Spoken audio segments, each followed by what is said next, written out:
Then the Lord told Moses, "Get up early in the morning and stand in Pharaoh's way." He goes down to the river. "Say to him, this is what the Lord says. Let my people go so they can worship me. If you refuse, then I will send swarms of flies on you, your officials, your people, and all the houses. The Egyptians' homes will be filled with flies and the ground will be covered with them. But this time, I will spare the region of Goshen where my people live. No flies will be found there.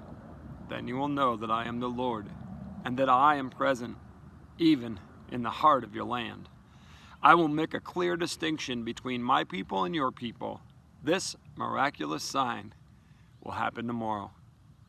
And the Lord did just as he had said. A thick swarm of flies filled Pharaoh's palace and the houses of his officials. The whole land of Egypt was thrown into chaos by the flies.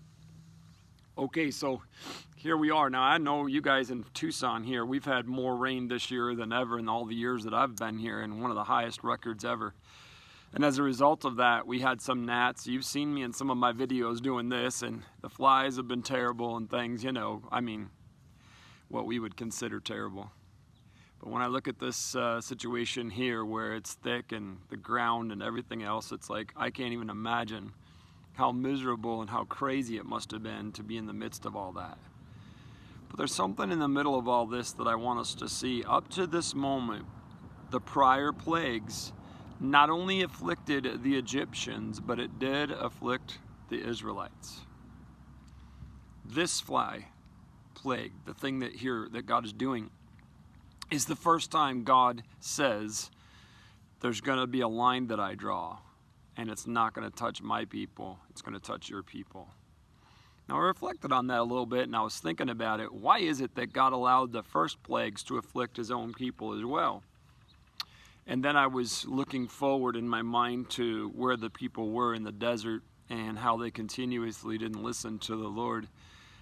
And I believe as I look at that, I'm like, well, for one thing, they needed to know that God is a God of his word, and he can cause issues in our life as well when we're not obedient.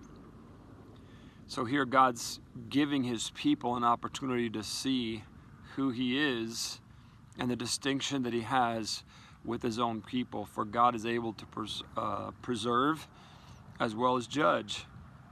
And in this scenario that we see here, God's judgment's coming, and prior judgments had afflicted God's people, but here God's saying, nope, I'm going to protect my people here, and you, Pharaoh, and all the world are going to see that I have a line drawn between who are my people and who are not my people. So I'm saying that to you because sometimes we go through stuff, and it's a reminder that we need God, and he is God, and whatever's going on in the world around us can affect us, even when it is the judgment of God, even if we are the people of God.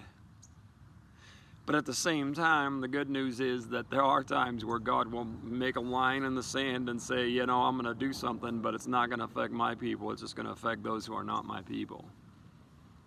So the most important thing we can see is no matter if there's affliction going on in judgment or if we're not having that and we're living in freedom, the fact of the matter is we still have to commit ourselves to God regardless of what's happening in the world around us and our circumstances. Our relationship with God is built upon faith, love, and trust.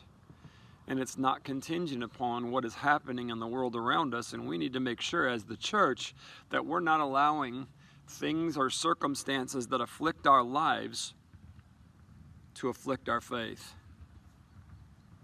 God is a righteous God, and we need to be his righteous people. Let's be that church.